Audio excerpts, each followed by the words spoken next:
మహిళా దినోత్సవ సందర్భంగా మరి తెలుగుదేశం పార్టీ మహిళలకు ఎటువంటి ప్రోత్సాహకం అందించింది, ఆనాటి సమయంలో రామారావు గారు ఏం చేశారు, ఇప్పుడు చంద్రబాబు నాయుడు గారు మహిళలను ఏ విధంగా ప్రోత్సహిస్తున్నారు, ఇవన్నీ కూడా తెలుసుకునే ప్రయత్నం చేద్దాం. మేడం చెప్పండి మేడం, అసలు రామారావు గారు కానివ్వండి, చంద్రబాబు నాయుడు గారు కానివ్వండి, మహిళలను ఏ విధంగా ప్రోత్సహించారు? రామారావు గారు మహిళల్ని ప్రోత్సహించారంటానికి నిదర్శనమే నేనమ్మ. ఒక విద్యార్థిగా ఉన్న నన్ను ఆడవాళ్ళకి ఒక కుటుంబ నేపథ్యంతో అవసరం లేకుండా, డబ్బుతో సంబంధం లేకుండా, కులాలతో సంబంధం లేకుండా స్త్రీని స్త్రీగా గౌరవించి చట్టసభల్లో స్త్రీలను ఎక్కువ తీసుకురావన్న ఉద్దేశంతో నన్ను ప్రతిభాపార్తని, నన్నపనేని రాజకుమార్ని ఇలా ఆయన ఒక్కొక్క రంగంలో ఉన్న మమ్మల్ని ఎంపిక చేసుకొని తెచ్చారు. అందుకోసం నేను ఇండియన్ ఫారిన్ సర్వీస్ కూడా వదులుకొని వచ్చేసా. కానీ ఆయన అద్భుతమైన వ్యక్తమ్మ. ఒక రామ్మోహన్ రాయ్ని చూసాం, ఒక గురజాడని చూసాం.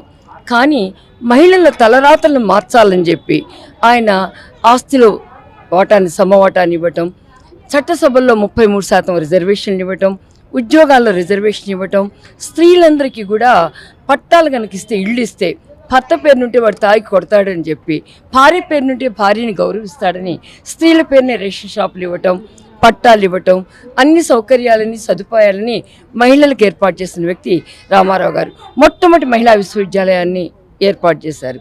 ఆయన స్త్రీల ఆత్మాభిమానం కోసం పనిచేస్తే, స్త్రీల సాధికారత కోసం ముందుకు వచ్చి తీసుకువచ్చింది చంద్రబాబు నాయుడు గారు. ఆయన ఒక ఆర్థిక నిపుణుడు.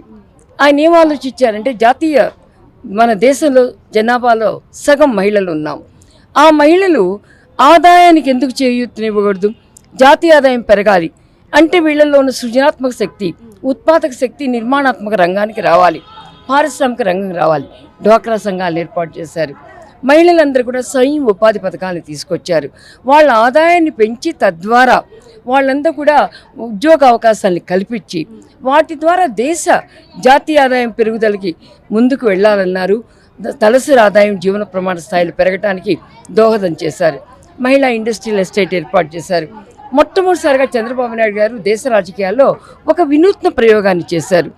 ఏదంటే మహిళలకి స్త్రీ సంక్షేమం లేకపోతే సాంఘిక సంక్షేమం, అది కాదని కమర్షియల్ ట్యాక్సెస్ అలాంటివన్నీ తీసుకొచ్చి పద్మావతి గారికి ఇచ్చారు. ప్రతిభా భారతిని స్పీకర్గా చేయటం జరిగింది. అలాగే ఒక దళితుడైనటువంటి వ్యక్తిని లోక్సభ స్పీకర్గా బాలయోగి గారిని చేశారు. ఆ తర్వాత ఆయన భార్యను కూడా రాజకీయాల్లోకి తీసుకొచ్చి టికెట్ ఇచ్చారమ్మా. ఇలా చెప్పుకుంటూ పోతే అసలు ఎన్టీ రామారావు గారు ఒకటి అంటూ ఉండారు, ఏ స్త్రీలైతే నాకు హారతిస్తారో, ఏ స్త్రీ కన్నుల్లో అన్న మీద ఆప్యాయత కనిపించిద్దో వారి గెలుపుతోనే నేను గెలిచాను, ఆ స్త్రీల దీవెనలు నా వెనక ఎప్పుడు ఉంటాయని చెప్పి మహిళల మంగళహారతులను ఆయన ఆహ్వానించేవారు. మంగళహారతులు అంటే అన్నక్షేమాన్ని కోరుకోవటం, అన్నక్షేమం అంటే పార్టీ సిద్ధాంతానికి కట్టుబట్టం. అలాంటి సంస్కృతి తెలుగుదేశం. స్త్రీలని ఎప్పుడు సగౌరవంగా, అత్యున్నతంగా, దానికి నిదర్శనం చంద్రబాబు నాయుడు గారు. ఆయన భార్య స్థానంలో ఉన్న భువనేశ్వరి గారిని ఇంటికి పరిమితం చేయలా, ఆమెని ఒక రంగానికి తీసుకొచ్చారు. ఒక ఇండస్ట్రీని టేకప్ చేయమన్నారు. హెరిటేజ్ ఫ్యాక్టరీ బాధ్యతలు ఇప్పించారు. స్త్రీల్లో కూడా మగవారితో సమానంగా శక్తి సామర్థ్యాలు ఉన్నాయి. మగవారితో పాటుగా ఆలోచించే శక్తి ఉంది. మీలో ఉన్న సృజనాత్మకతని మీరు వేస్ట్ చేసుకోవద్దని ఆమెను ముందుకు తీసుకొచ్చారు. హెరిటేజ్ బాధ్యతలు ఇచ్చారు, ఎన్టీఆర్ ట్రస్ట్ బాధ్యతలు ఇచ్చారు. అదే ఎలా ఉపకరించిందంటే, బాబు గారు ఆయన జైల్లో ఉన్నప్పుడు ఆమె మొత్తం మా పార్టీ బాధ్యతలు కూడా స్వీకరించారు. మీకు అమ్మలాగా నేను ఉన్నానన్నారు. ఇంతకన్నా ఏం చెప్పాలమ్మా? తెలుగుదేశం ఎవరికి గౌరవాన్ని ఇస్తుందో, ఎలా ఇస్తుందో. మేడం మీరు చెప్పినట్టుగానే ఒక ముఖ్యమంత్రిగా చంద్రబాబు నాయుడు గారు ఇన్ని చేశారు, మహిళలకు సాధికారతను కూడా ఇచ్చారు. మరి వైఎస్ జగన్మోహన్ రెడ్డి గారు అసలు ఎటువంటి కార్యక్రమాలన్నా మహిళలకు చేపట్టారా? అసలు ఇప్పుడు జరుగుతున్న పరిస్థితుల పట్ల ఆయన మహిళలకు ఏ విధంగా గౌరవం ఇస్తారు? ఇది అర్థం లేని ప్రశ్న అనుకుంటానమ్మా, నిన్ను కాదు. జగన్మోహన్ రెడ్డి గారి యొక్క సంస్కారం మీద తల్లిని గౌరవించిన వాడు, చెల్లిని గారిని వాడు, ఆస్తి కోసం తల్లి మీదే నా తల్లి తప్పుడు మాటలు చెప్తుంది అని చెప్పి విజయలక్ష్మి గారంటే దేశం అందరికీ గౌరవం. రాజశేఖర రెడ్డి గారిని కూడా గౌరవిస్తాం, ఆయన భార్యని గౌరవిస్తాం. చెల్లెల్ని నడి రోడ్డు మీదకి లాగాడు. ఇంకొక బాబాయిని చంపి ఇంకొక చెల్లెల్ని ఎప్పుడు అరెస్ట్ చేయాలనుకున్నారు. తన కుటుంబంలో ఉన్న స్త్రీలనే సరిగ్గా చూడలేని వ్యక్తి తన పార్టీలో రోజాకి తప్పితే, విడుదల రజనీకి తప్పితే ఎవరికి ప్రాతినిధ్యం ఇచ్చాడు? తిట్టించడానికో, తన్నిచ్చడానికో, అవహేళన చేయడానికో, సంస్కారహీనంగా మాట్లాడటానికి మహిళలను వాడాడు. కానీ మహిళా ప్రాధాన్యతని ఎప్పుడు ఇవ్వాలా అది ఆలోచించొద్దు. తల్లిని గౌరవించేవాడు, చెల్లిని గౌరవించిన వాడు, ఒక సిద్ధాంతాన్ని గౌరవించిన వాడి యొక్క వ్యక్తిత్వం ఈ రెండిటితోనే సరిపోతుందమ్మా. ఎక్కువ ఆలోచించడం వేస్ట్. అంతర్జాతీయ మహిళా దినోత్సవ సందర్భంగా తెలుగుదేశం పార్టీ మహిళలకు ఎటువంటి సంస్కరణలు తీసుకొచ్చింది, మహిళలను ఏ విధంగా ప్రోత్సహించింది తెలుసుకునే ప్రయత్నం చేద్దాం. మేడం చెప్పండి మేడం, అసలు మహిళలను తెలుగుదేశం పార్టీ ఏ విధంగా ప్రోత్సహిస్తుంది? రామారావు గారు కానివ్వండి, చంద్రబాబు నాయుడు గారు కానివ్వండి, మహిళలకు ఎటువంటి ప్రోత్సాహం అందిస్తున్నారు? నమస్కారం అండి. ఈరోజు అంతర్జాతీయ మహిళా దినోత్సవం సందర్భంగా మహిళలందరికీ శుభాకాంక్షలు తెలుపుకుంటూ, మహిళలకి 1982 ఎన్టీఆర్ గారు తెలుగుదేశం పార్టీని స్థాపించిన తర్వాత 1983లో ఆయన అధికారం చేపట్టారు. ఆ తర్వాత ఎంతోమంది మహిళలకి పెద్దపీట వేశారు. అందులో ఎప్పుడు పాలిటిక్స్లో ఇందిరాగాంధీ తర్వాత చాలా తక్కువ మంది ఉన్నారు. తెలుగు రాష్ట్రాల్లో మాత్రం మహిళలకి ఒక సాధికారత లేదా ఒక ఎమ్మెల్యే సీట్లు కావచ్చు, పాలిటిక్స్లోకి రావటానికి ఒక అనువైన ప్లేస్ కల్పించింది ఎన్టీఆర్ గారనే చెప్పొచ్చు.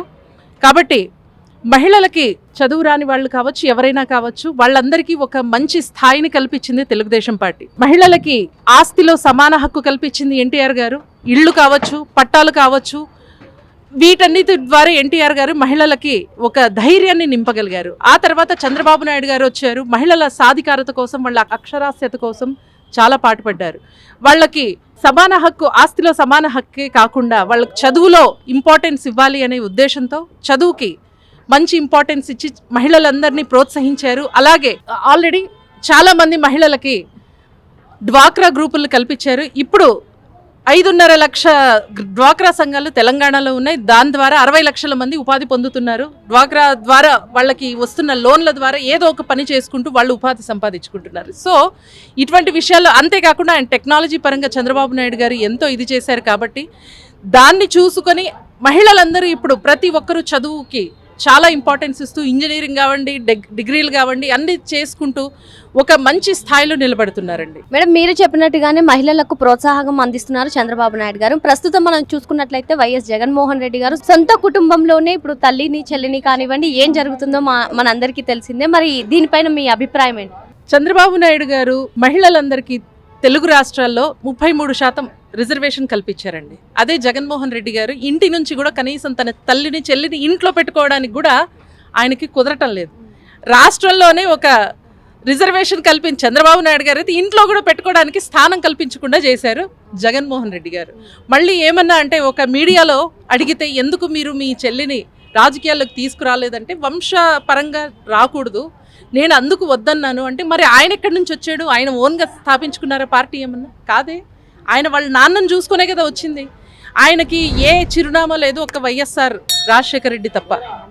ఆయన ముఖ్యమంత్రిగా ఉన్నప్పుడు, ఒక పార్టీ ఉన్నప్పుడు ఆయన ఒక ఎంపీగా పనిచేశారు, అలా వచ్చిందే. లేకపోతే ఇప్పుడు చూస్తున్నారు ఒక ముఖ్యమంత్రిగా పనిచేసి ఏం మాట్లాడుతున్నారో, ఎలా మాట్లాడుతున్నారో కూడా తెలియని పరిస్థితిలో ఆయన ఉన్నారు. సో ఆయన గురించి మనం మాట్లాడడం, ఆయన ఇలా ఉంటే కింద వాళ్ళు ఎలా మాట్లాడతారో మనకు తెలుసు. బూతులు, అబద్ధాలు దానితో విజృంభిస్తున్నారు. అటు కొడాలని కావచ్చు, రోజా కావచ్చు, వంశీ కావచ్చు, ఇలా చాలామంది ఉన్నారండి. వాళ్ళ గురించి మనం ఈ సమయంలో మహిళా దినోత్సవం సందర్భంగా ఇలాంటి బూతులు మాట్లాడిన వాళ్ళని తెలుగులో, ఆంధ్ర రాష్ట్రంలో వాళ్ళ బూతుల ద్వారా అది ఒక భాషని ఇదిగా చేశారు, ఫార్మల్ భాష చేసేసారు ఆయన. సో ప్రతి ఒక్కరు ఈజీగా మాట్లాడిస్తున్నారు, ఆ భాషను అలా చేసేసారండి. అట్లాంటి వాళ్ళ గురించి మనం మాట్లాడకూడదు. Please subscribe to Leo news for more videos.